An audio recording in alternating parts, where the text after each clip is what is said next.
What is up, everybody? It is your boy Michael, joined as always with Lincoln, and welcome to the Left Hand Backhand podcast. We're coming off an exciting major. I think it's the biggest tournament of the year, but the Worlds went down this last weekend. Give us your initial thoughts after we had a few days to kind of sit and think about it. It doesn't even feel like Worlds happened. Like, it just came and went so quickly. I'm like, wait, let's run it back again. I know, let's do it one more time. I don't know. It felt so fast. It was kind of weird how we had that one playoff event, and then there was that Silver Series, and then into Worlds, and now there's more playoff events. Yeah, we got MVP next. Yep. And then is it USDGC next? I don't know the actual schedule, so we can look that up and talk about that more. But I'll pull that up while we talk about it. But yeah, it just kind of feels like Worlds just came and went, and I didn't get to enjoy it as much as I wanted to. Granted, part of it was because I was out backpacking. To get the chance to go in the Grand Junction, Colorado area, go an hour and a half south. It's just this tiny little town called Ouray, and there's a ton of different hiking places you can go. But my brother and I went backpacking 4.5 miles uphill the whole way, and it took us so long to get there. Yeah. And then the 4.5 miles coming back took us an hour and 15 minutes. It was so fast because it was all downhill. Yeah. But it was an absolute blast. And so I kind of got to be surprised by Worlds. I watched the first 3 rounds, and then I was gone out of cell coverage, just turned my phone off, tried to get away from the world, and came back to Isaac Robinson. Yep. Yeah. Holy dang. Yeah. Just kind of stuck around and then pulled ahead in the end and held on. So, yeah, it was crazy. And that kind of brings my first point is up until round 4, there was round 1, 2, 3, and 4 finished with 4 different people in first place. Mm-hmm. Why do you think there was so much change? Yeah, just do you have any thoughts on that or comments? Yeah, I mean, lots to dig into, and thank you for listening to the show. We're pretty much only going to talk about Worlds today, do a little bit of what's new in Michael's bag, and also what we're looking forward to this week. But we're just going to kind of dig into Worlds because we haven't talked about it yet purposefully, so we can get all of our thoughts out here.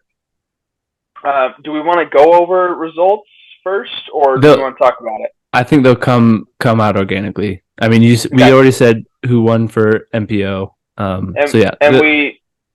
We did round 1 last week. Yeah. After we recorded, couple crazy storylines. Just looking at the rounds that we didn't talk on, because there's 4 rounds in the finals, like we talked about. After round 2, Grady Shue was randomly in first place. Yeah. Was it tied with Nicholas Antilla? Looking at it, yes. So yeah, I think so. Yeah, they were both they both played around the same time. I think Nicholas was a few holes back of Grady. Mm-hmm. And so he kind of was. Grady set the pace, and Nicholas was chasing him. And he had the really unfortunate roll away to go out of bounds on 18's green to get that bogey. But that's, so they finished tied going into round 3. Yeah, so not super surprised by Nicholas because he had a really strong finish last year and kind of proved that he could compete on tour. Yeah. Grady doesn't play in a ton of events, so it was kind of surprising. But just looking at round 2, Ricky Wysocki, Chris Dickerson, Gannon Burr, Cole Redolin, and Anthony Barella were all tied for 3rd. Yeah. So in my mind, One stroke off the Ricky, lead. Yeah. one stroke off the lead. Yep. Ricky, after round two, I'm like, okay, Rick, like let's go. Like Yeah. Primo. I want to see you turn on the jets and just start building a lead after round three and after round four, and then Yeah. see what happens there. Isaac Robinson was 9 down on first round and 6 down on the second round, so he was tied for ninth with Simon and Gavin and James Proctor. My pick. Yeah. Shout out James. Yep. Yep. And so there were a lot of people within contention after round two, Yeah. but it was For after sure. round three that I was really kind of just like, Taking it back. this is anybody's ball game right now. Yeah. For sure. And granted, these are the 3 rounds that I watched. So round four, I'm gonna rely on your insight. But Mm-hmm. after round Okay. three, Cole Radalin was in first place, solo first at -26, Yeah. shooting 9 down. Chris Dickerson shot a -8 to be in solo second, and then Isaac Robinson with another 9 down. So Isaac went 9-6-9, and he's tied for third. James Proctor was tied for third, so I was like, oh, like let's go. My pick is right up there. Yep. Anthony Barella played consistent, which spoiler, he finished in solo second place. Yeah. Two Which is strokes awesome. off of Isaac, who just laid up for bogey on 18. Then you had Laurie Lettinen in sixth, Alden Harris, Gannon Berg, Calvin Heimberg, Kyle Klein, Evan Scott, Simon. And then all of a sudden I'm like, what happened to Ricky? Like, he only shot -3 in round three. And I'm like, Rick, what are you doing, brother? Yeah, he definitely did not have the best round. I mean, looking at his start, he went 1 down through the first 5 holes. This is on Brewster Ridge, and those first 5 holes, you got to kind of come out flying. The teeth of that course come from 15 back, I believe. No, the end isn't that bad, but the middle. It's like every other hole. It's like one hole, it's like, okay, it's par or birdie, and the other hole is like par's a good score. Yeah, yeah. And so he just struggled, man. I was really surprised, truthfully. Yeah, yeah. Especially, I mean, he is now what 5+ years without winning a major, which is absolutely insane, especially because he's the guy I pull for, because I thought, man, like this guy's legit when I first started watching disc golf. Yeah, I don't know. I'm bummed. It's tough because he's done it before, which in the disc golf of old, those are kind of the only people that you would expect to win, was the ones that have done it before, because it was Rick, Paul, and you got some older guys in there mixed in. But like, if you've done it before, you've been there, you've been through the steps, you've made those putts, you've clutched up at the end, and that is like, you know how to win under pressure. Yes, and Worlds is, I think every single player would trade almost any wins that they have this year for a world title. 100%. I agree with that. Yeah. So it is the biggest tournament for them. They want it the most. It means the most. It's the most meaningful tournament for all these players. And so it does take that mental toll at the end of it to still execute under that pressure. Yeah. So I had seen through round three. So moving into round four is where, like I said, after round two, seeing what happened in round three, I was like, dang, this really is anybody's game right now. There's so many players within a couple strokes of the top. Like, I'm glad it's a 5-round tournament, because it's definitely going to separate who's deserving of winning a world title up at the top. Yeah. And then round four, Isaac Robinson pulls away, shooting -12, as well as Evan Scott in second place. Then Calvin and Kyle and AB tied for third. Chris Dickerson, Eagle McMahon, Matteo, Alden Harris, and then Paul Macbeth snuck his way into the top 10, as well as Gannon Burr. So then you're like, okay, yeah, definitely some of the cream is starting to rise to the top. But Isaac busted out with a 3-stroke lead over everybody. Yeah. And after round three, especially with the recent like winning that Cole just did, I expected him to perform a little bit better I did too. that fourth round. I didn't know if he was going to hold on to it, but I definitely didn't expect him to come. And I'm trying to even find out. He I think he shot plus he one, shot plus three three, plus three, in round four. like 961 rating. Like that's That's you out. That's you out that's there. my rating. That's my rating. Hot dog. Let's go. I know. So, um, yeah, I don't. It was Isaac going out there and executing. He shot 12 down at Fox Run, which he only shot plus, 6 down, I think, in round two, if I'm not mistaken. Isaac, yeah, shot 6 down the first time he played that course in round two. Um, Mm-hmm. as much as he built that lead, I mean, looking at the scorecard and everything, it was just kind of people that were above him going into that round just dropping like flies. Yeah. You had Chris Dickerson only shooting 6 down. You had AB only shooting 8 down. You had Alden Harris only shooting 8 down, and then down to Cole Redall and shooting his plus three. So he kind of just like maintained because you look at those are all four of the lead card going into the final round. There was only Isaac who stayed on the lead card going into from round three to round four. So all those guys that joined him at the top were chasing. They're in chase mode. And so he didn't really have that much pressure coming from other players behind him because he was already up on that lead card. Yeah.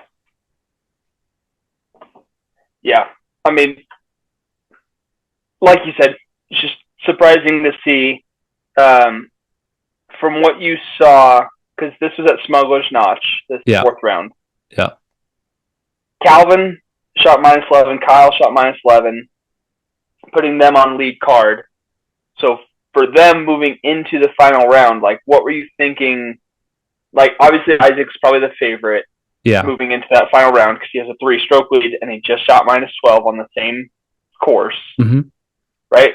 Yeah. Sorry, Fox Run. Yeah. Is where they played. So they're playing that in the final round as well. What were your thoughts moving into the final round?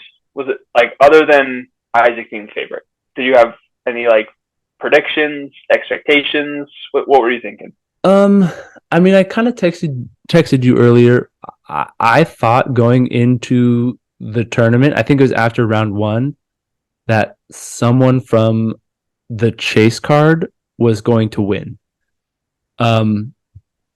Going into the final round with Isaac having that 3-shot lead, pretty much everyone else is a chaser, like on the chase card, because normally you have at the top, you have tied or within 1 or 2 strokes of the lead.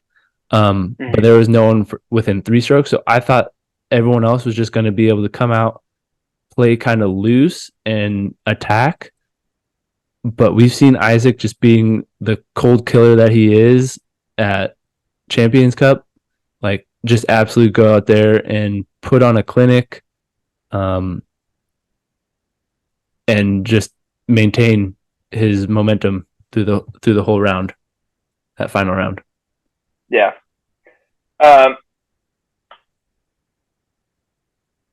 So then let's look at the final round. Yeah. As we already mentioned, Isaac took it down. He shot minus 10, which, Yep. and that was with the bogey on 18. Yeah. And a bogey on 5. Yes. So he had 12 birdies. Yeah. 12 birdies in the final round of Worlds. Yep. And yes, the course is difficult, but also like just the context of it is unbelievable. Like that's clutch, dude. Yeah. Yeah. And he bogeyed 18 because he did could. the extra layup. Well, Like Yeah. He threw a mid-range off the tee, Yeah. I believe. He threw it. He flubbed his second shot into the tree. It settled down, so it was just a kind of jump putt close, tap, like give myself the tap in so I Yeah. can celebrate as the last Yep. person on the course. Yep. And so just absolutely impressive execution uh, for not throwing forehands unless Yeah. he's like absolutely in trouble. He shredded the course. Yeah. Like He did. just truly impressive to see. I think the coolest moment was seeing his brother come and hug him. Oh my god, the first one there, like just crazy, Yeah, crazy. like Yeah. faster than his wife, which I didn't know he was married, but Yeah. that's what at least that's what Gemma said. Um, I was with my brother at the time when I watched it, Nice. and I like got like emotional. Like, oh man, brother! Like, Yeah. Yeah. For sure. it was cool to see. Yeah. Um, but also in that final round, Anthony Brella shot 12 down to finish solo second place. Yeah. And then a crazy storyline: Eagle McMahon and Matty O both shot minus 13, both taking a bogey on hole 18 They to got tie the par. to tie. It, Oh, sorry. but Yes, yeah, they yeah. both went out of bounds on 18 Yeah, in like the worst and way possible. made absolute terrible rollaways and made Yeah. circle two putts, both of them back to back Yeah. It to was sick. tie each other for third place. Like Yeah. I don't know, It was cool. it was super cool to see, and both of them shot minus 13. Hmm. If they wouldn't have gone out of bounds and still made the putt and shot minus 14, that would have tied the course record. Yeah, which So Eagle they were set both the round before. which is just insane. Yeah, Eagle. So yeah, coming off of that fourth round, Eagle shot a 14 down. 14 down. He was back by 6 because That was 1091 rated. he did not start well at all. No, he didn't. First I'm gonna like look it up. three rounds, but it was a very outside chance. But he was kind of the guy that was applying a lot of the pressure because he was that 2 cards ahead. Yeah. He was Yep. ahead, so he was the one that was setting the pace. He was doing a great job of it. He had not a great tee shot on hole 15. Um, Hit one of the early trees. It's that forehand hole that Nate Sexton aced. Oh yeah. Yep, hole 16. So that's not necessarily uncharacteristic, but a hole that those top guys can birdie and should birdie, but not easy.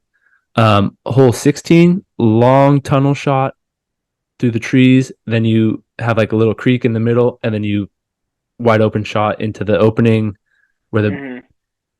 he went long on his tee shot and found that creek in the middle of.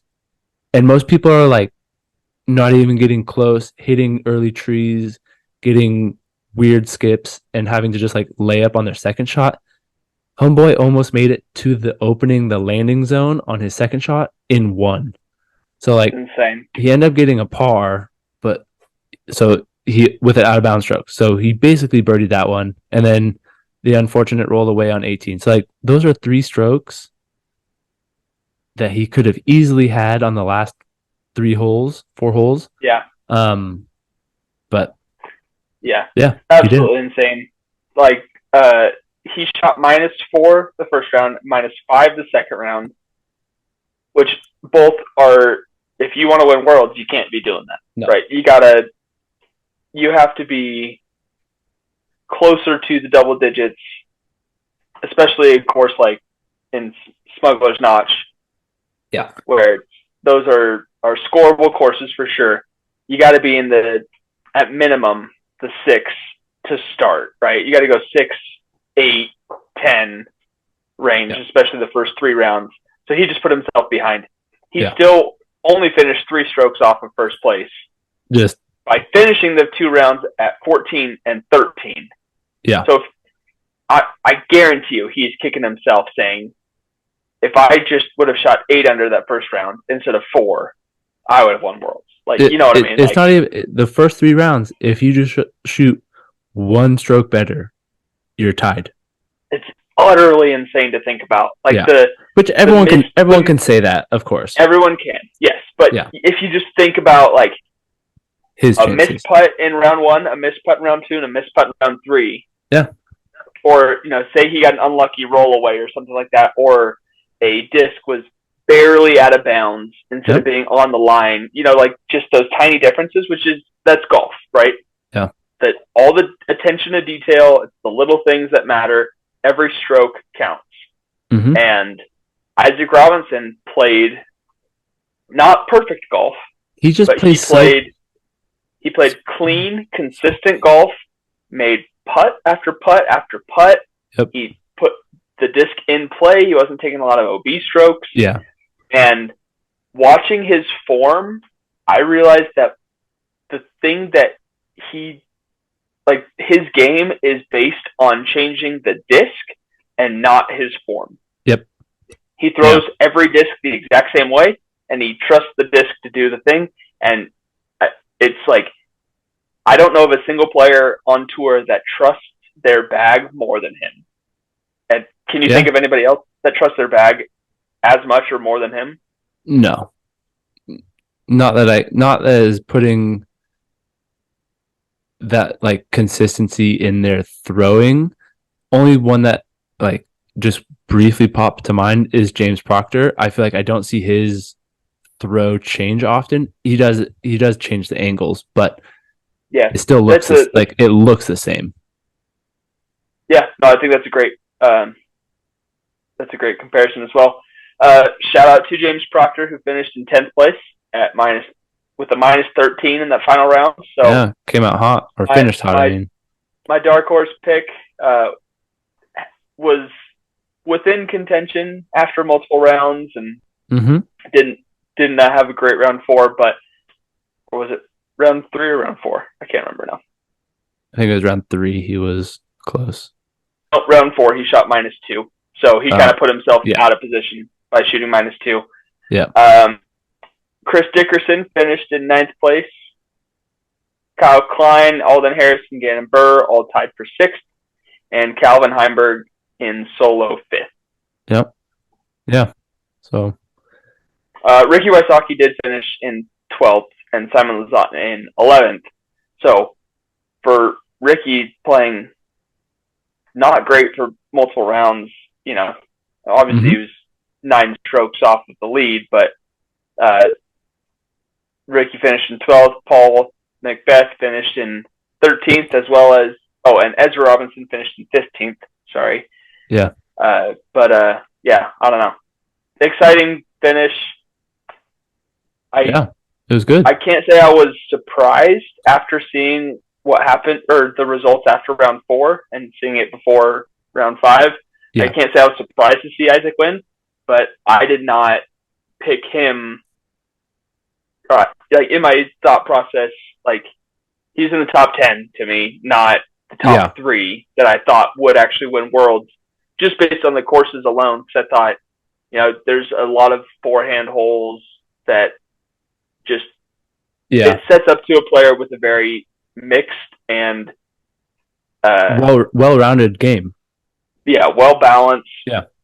Game, putting, turning right, turning left, staying straight, woods, distance. Like it you need a full game to win a tournament in 5 rounds at these courses. Yeah. And I'm fine with Worlds being back there again.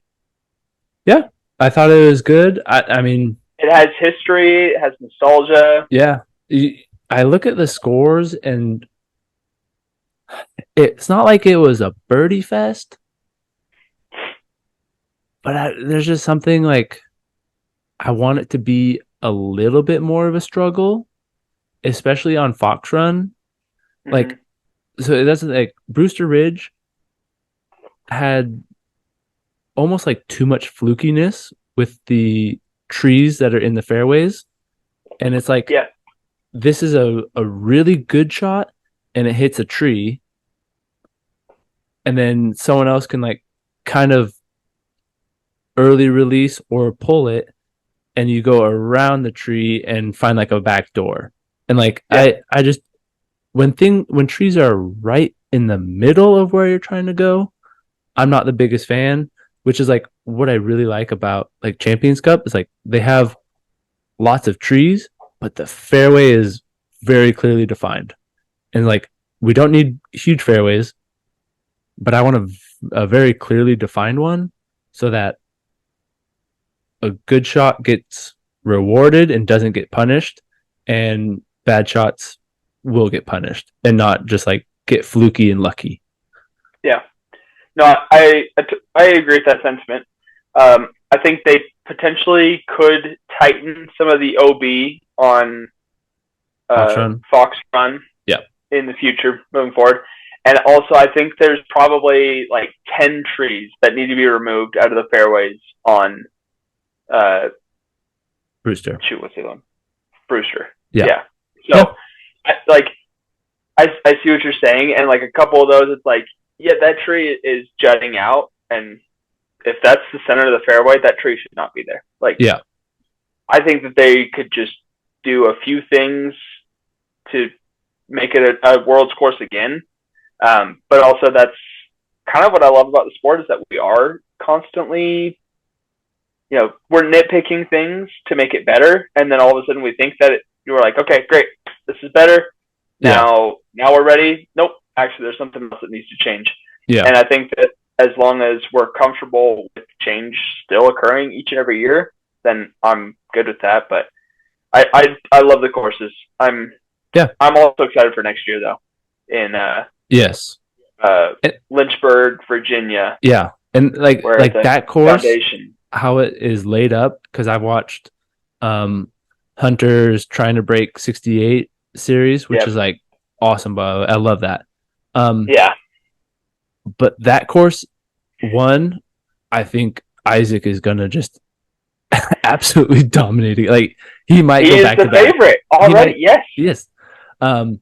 But that one, it has his game is so well suited for it. Yes. It has very clearly defined fairways and lots of trouble off of them. And I think it's just like that's what I want it to see. I want it to be like that.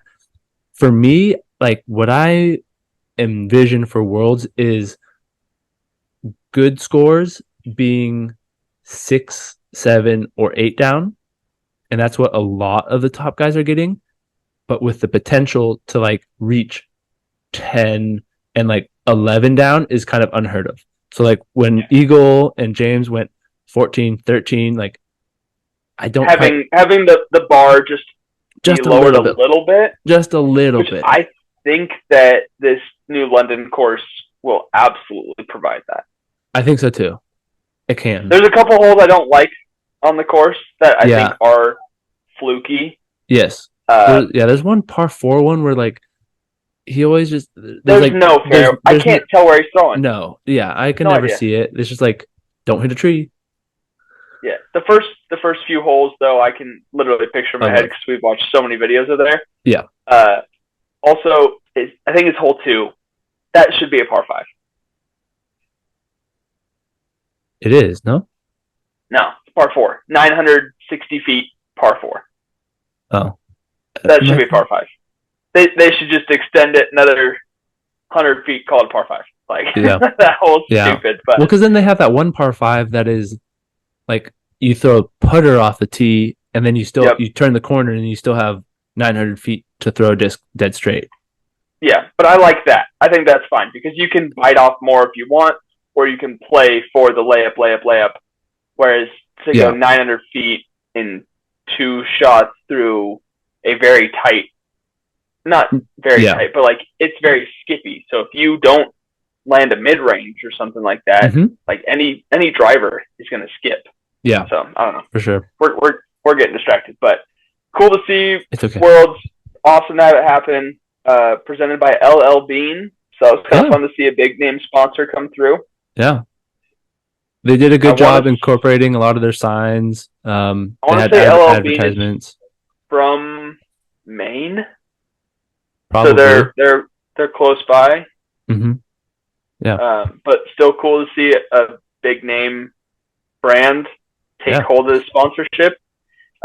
Good to see a nice big purse come through for the winner Isaac Robinson there, and Yeah. good for Anthony Barella finishing second, solo second. Proud of him for he's just putting his name up there. He's climbing the ranks, and Yeah. Not far he's the off. new he's the new Eagle McMahon. Mm-hmm.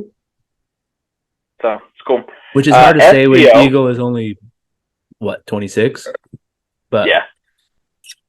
Also, crazy. I saw AB. I like clicked on. I was looking at his Instagram, and he had his girlfriend caddying for him for one of the rounds or whatever.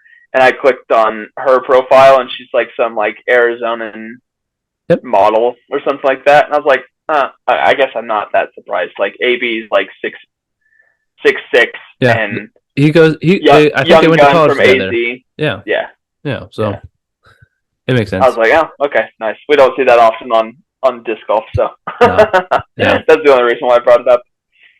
Looking at FPO, Yeah. surprise, surprise, Kristen Tatar Yeah. wins her second world title back to back, 6 strokes over Missy Gannon, which I was surprised to see Missy in second. My pick, shout out to Holland Hanley, finished in third, Yeah. 12 strokes off of Kristen. Yeah. So very clear gap. And then in fourth place was the putting woes champion herself, Evelina Salonen, And and Hannah. Henna Blomroos, and they were, how many strokes was that? 17 strokes off of first place, and Yep. they were tied for fourth. Yep.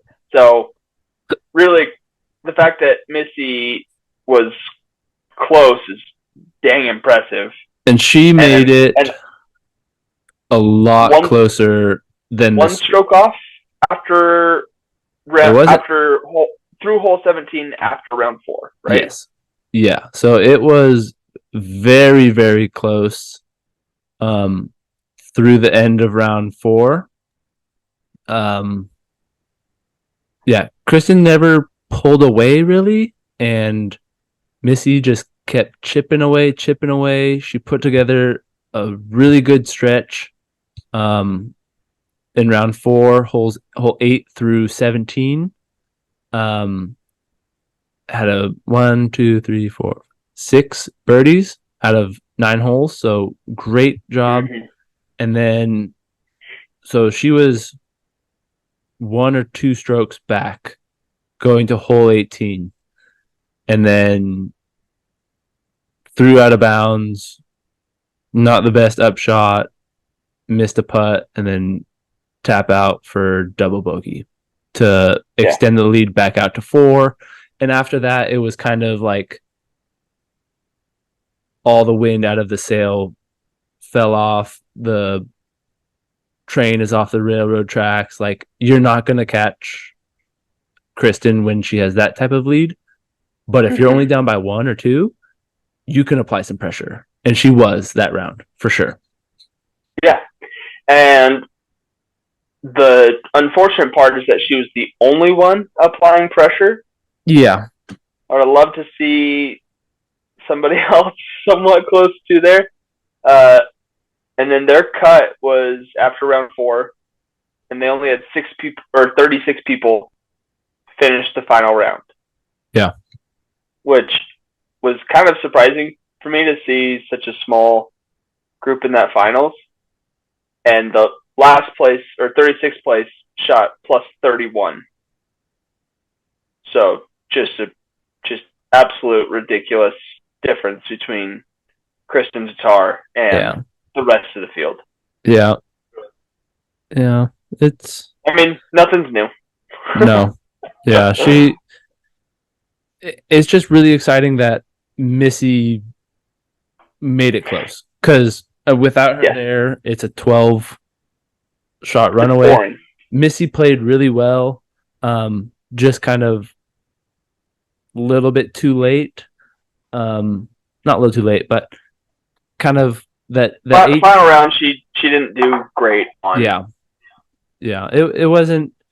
It was. She did good. It was interesting. It was interesting. It wasn't a blowout where you had to turn it off because it wasn't even fun to watch. It was interesting, but it was not as close Yeah. as like MPO or anything else. So Well, I mean, Missy played pretty consistent the yeah, entire tournament. yeah. If we look at her scores, she went -3, -4, -6 in round 3, so that's good. Mm-hmm. -4 in round 4, and -3 in the final round. So realistically, her ceiling was -6. Like her best round was -6, and that was round 3. So she shot -3 to -6 was her range, and she Yeah, stayed that very consistently. So for her to actually take down Kristen would have had to be some hot run yeah, that Missy went on. yeah. But Well, I'll tell you her that. playing consistent applied some pressure, Yeah, but we don't have as many FPO players with that high ceiling. yeah. And those that did have the high ceiling, such as a Haley King, who shot -6 in that final round. Just out of the question Holland Hanley shot fundamentally. -7 the final round. Mm-hmm. Those players swing high, but they also swing low. Yeah, Whereas Missy is very consistent. she It's is. just not the low, like, she can't Yeah, pull out a ton of low scores consistently. yeah. Looking at those FPO scores, Missy actually beat Kristen by 2 strokes over the last 3 rounds. Really? Mm-hmm. -5, -2, -4. So it's -11 versus Missy's -6, -4, -3. Yeah, but that's also not factoring in the fact that Kristen, if Oh, I you're, know. Yeah, round 2, it does go to show how close the two of them were, especially compared to everybody else who could yeah, not pull out consistent scores or low scores consistently. yeah. So, Well, anyways, it was fun. uh, It was good. happy to see Kristen win again. I'm rooting for her. Like, even though I want to see a little bit more parity, I'm still rooting for her. Oh yeah, I I want to see her dominate. Like, yeah. I don't know.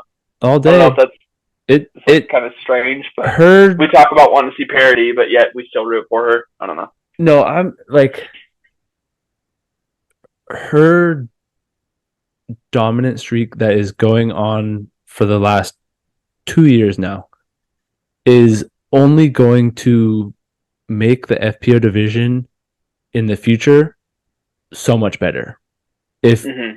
if she wasn't here, you'd have Missy who only has a backhand. You would have, I mean, Paige is out, so it's hard to tell. Like, you would have no one to set the standard of what it takes to be a world champion to push everyone else. Right. Because she has such a well-rounded game, she does. I don't think she does anything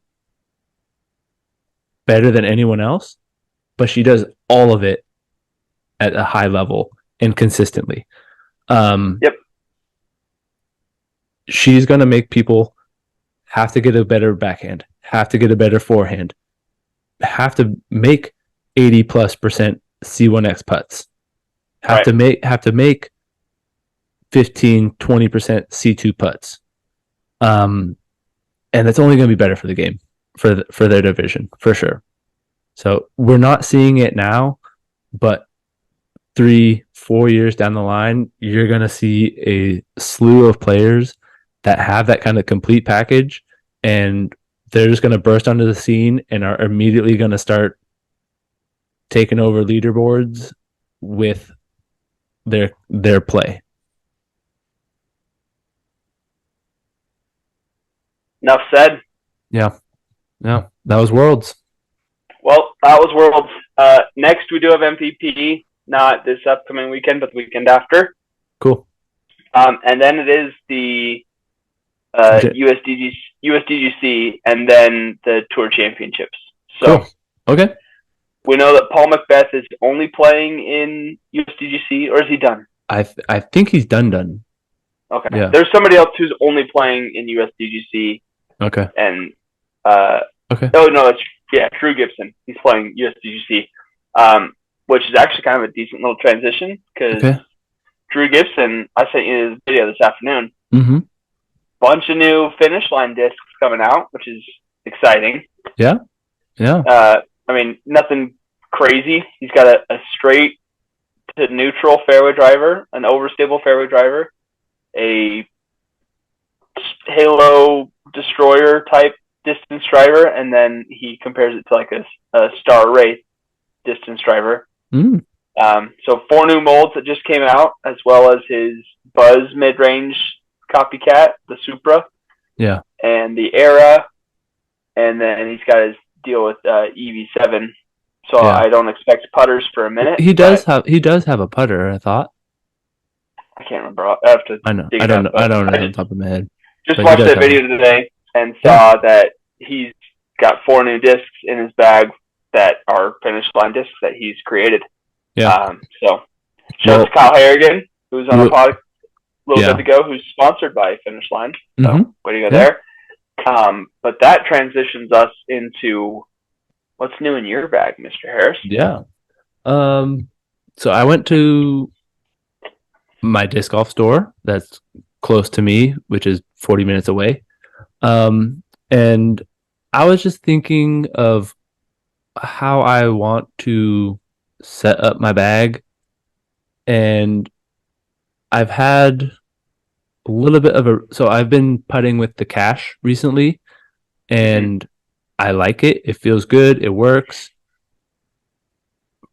But I'm not good at putting. So I know it's not the putter that's doing it, but I really want to have a familiar hand feel for putting and for throwing.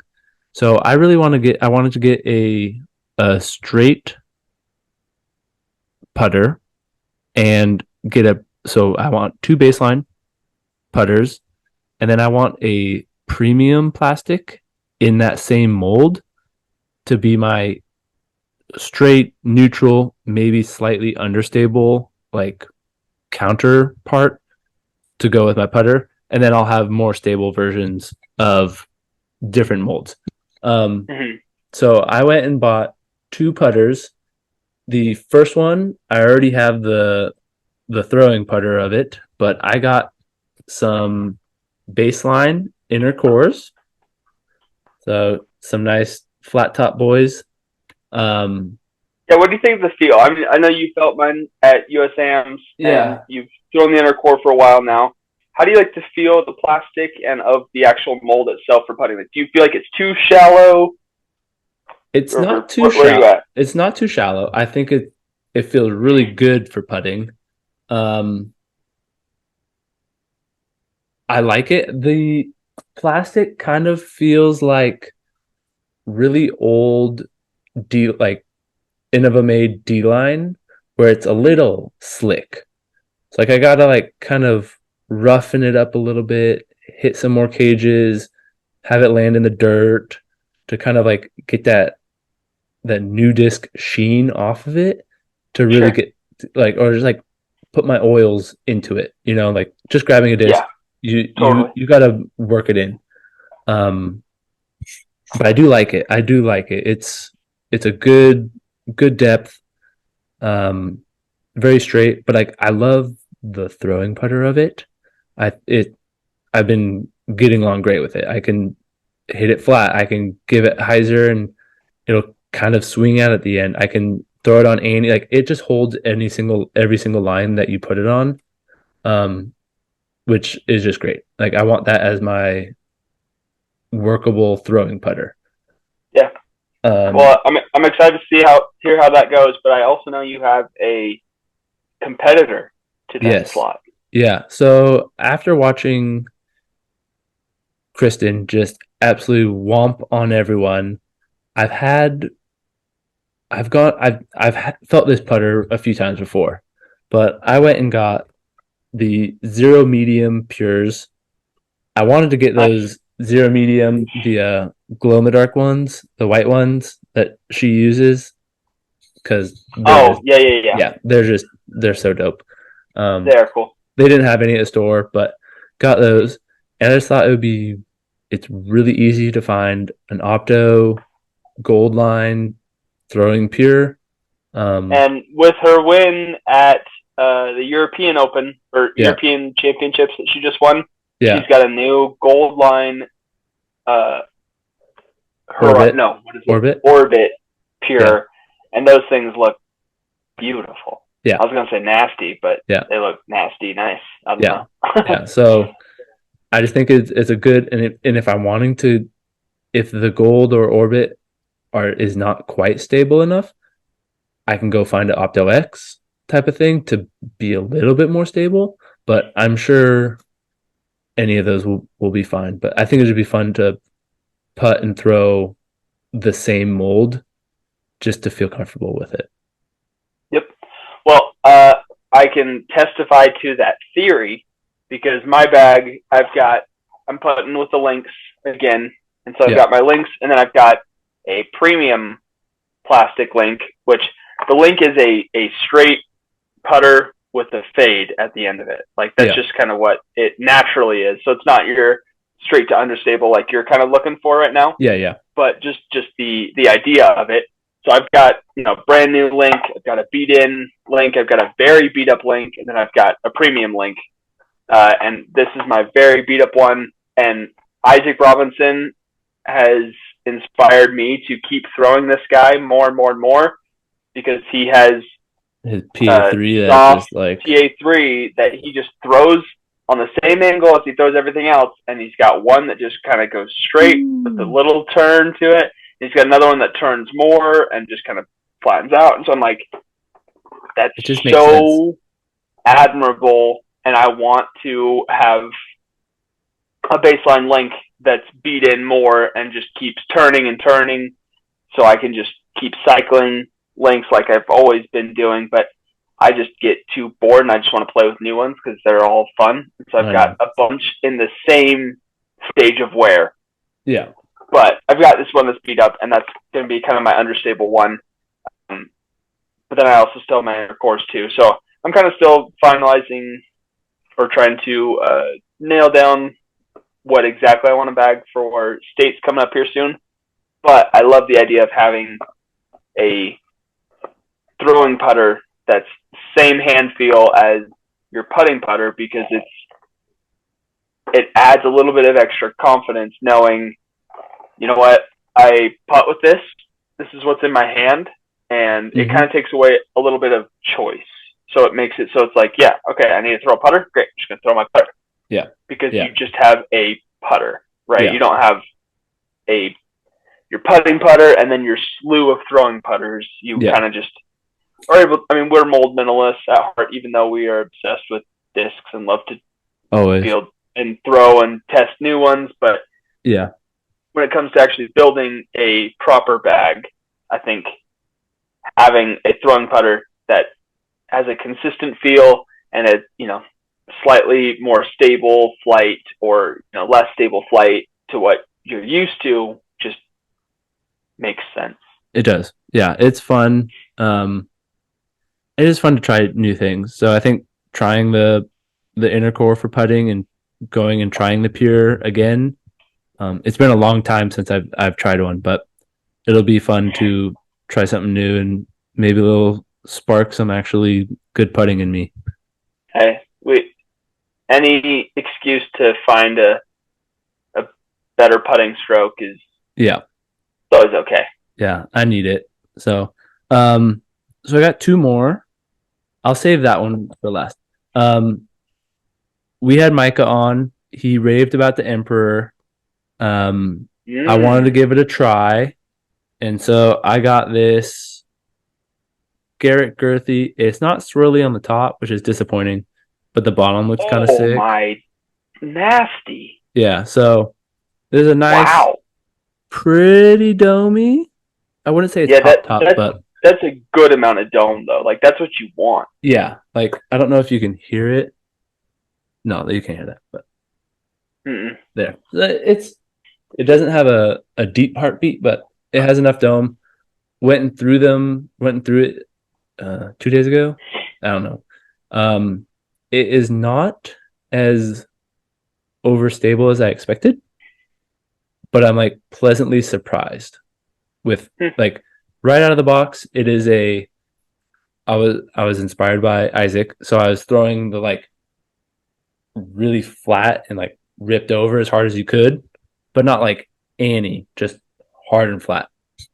And it would pop up, just gently ride to the left, never turning, but like ride to the left, and then just a nice gentle fade at the end. So I Gentle. Okay. yeah, it was a good flight. I think it.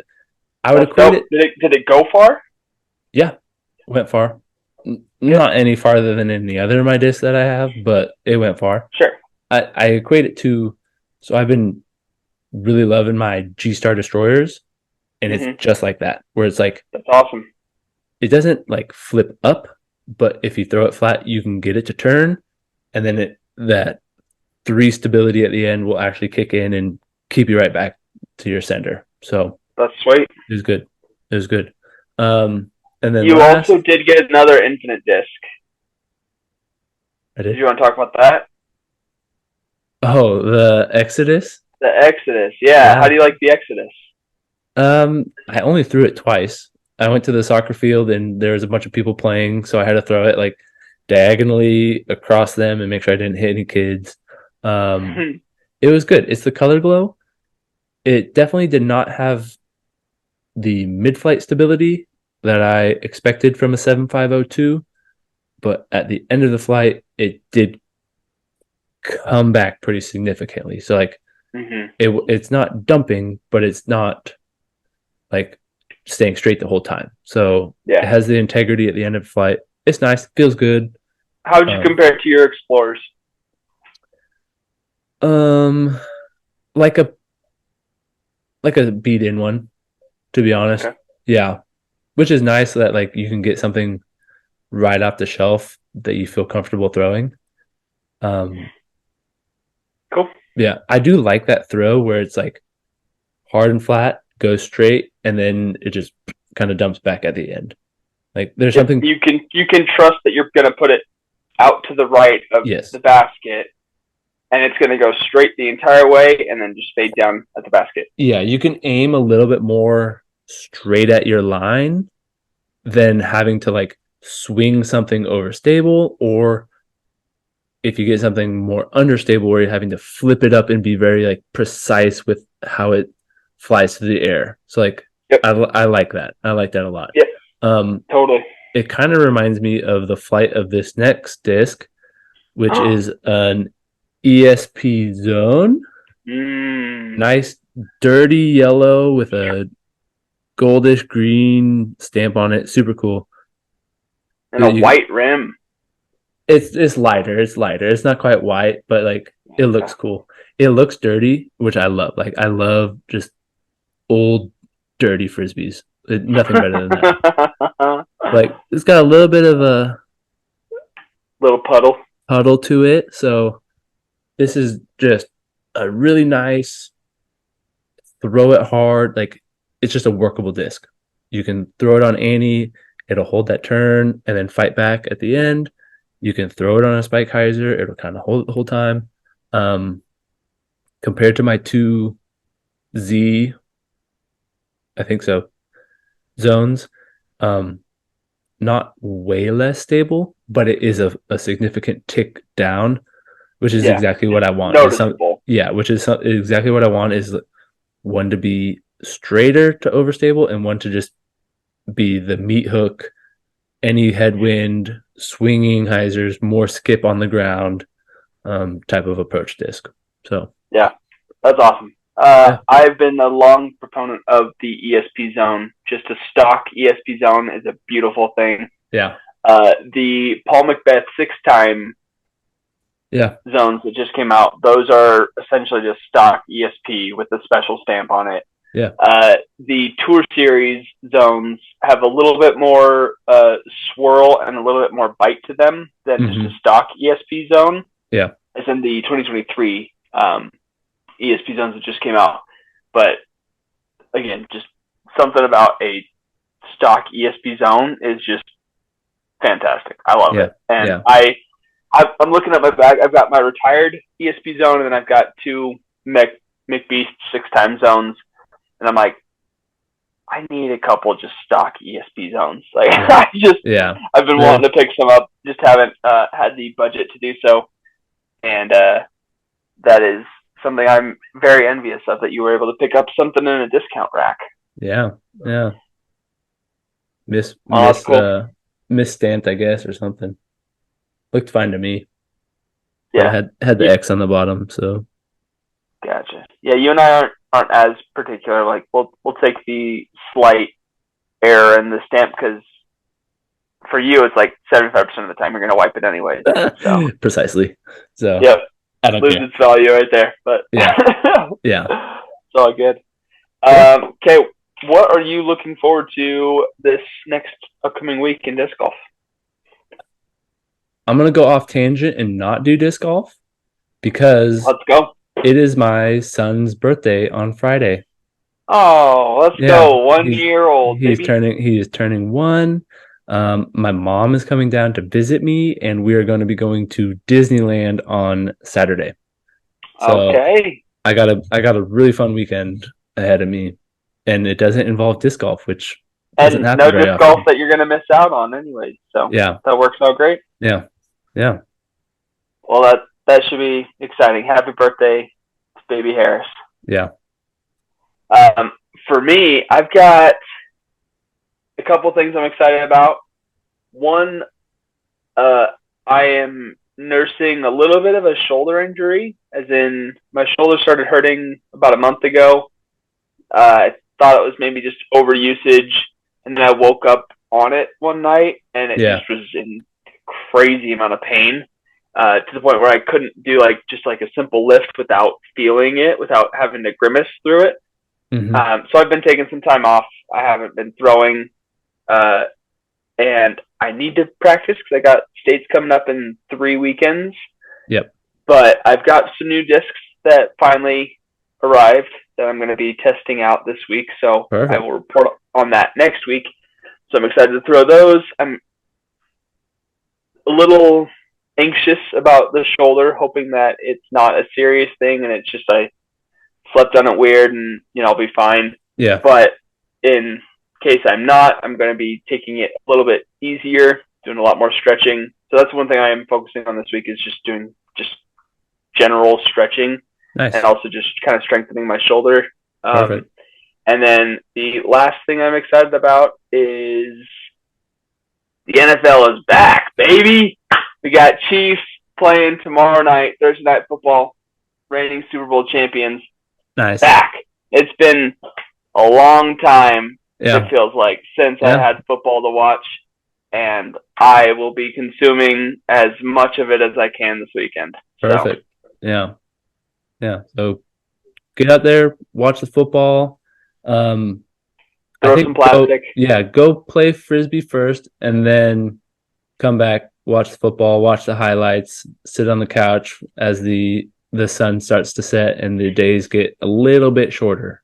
That's the one thing I'm not looking forward to. I love the fall. It's my favorite season. I just Yeah. don't love the days getting a little bit shorter at a Yeah. time. But Yeah, for sure. that sounds like a great weekend to me. Play some disc golf on Saturday, maybe watch some college football or some highlights. Yeah. But then Sunday, go to church, hang out with family, watch some football, eat some food. Exactly. That sounds like a perfect weekend to me, honestly. It is. So, all that's all I'm right. gonna do. Thank you everyone for listening. Remember to leave your comments, like, subscribe, rate us wherever Share. you're listening. Yeah. Share, and we will catch you guys next week with the MVP preview and whatever else we want to talk about. Let's go. Lefties out.